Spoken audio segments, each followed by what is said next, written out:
Good. So we can create a simple dictionary here, whereas we have three keys: name, marks, and sex.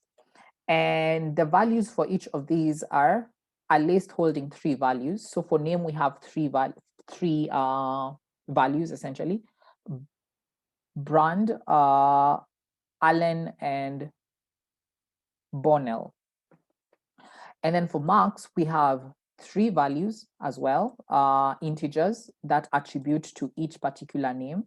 And for the sex, the same thing, attributing to all the other three values in the other different keys. So data frames can be created from different types of data types, as we've seen from now at this point in time. From working with lists to working with dictionaries to working with arrays.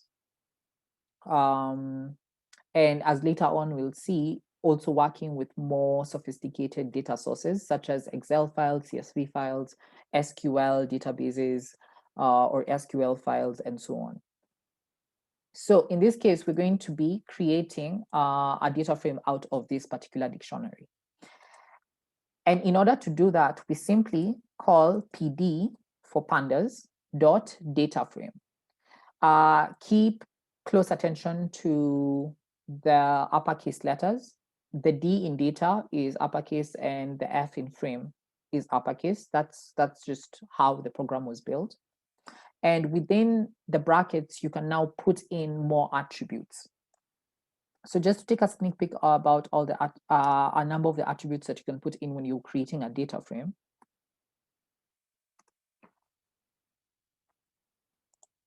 Oh, there's a newer version. Probably need to update. Okay, so whenever you call pandas.data frame, there are an array of variables that you can put in. To start off, the data. So where is it sourcing the data from? From what other structure is it sourcing the data? The index, what do you want to be your index column? Or do you want to create a generic index column? So by default, index is none, and that's when it creates the generic value count, as you see here.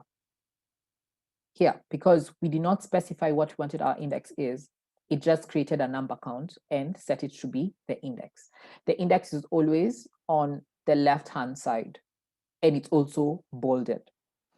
So another thing that you can specify is the columns. So does your current setup have distinguished or specified column names of which you want to emphasize?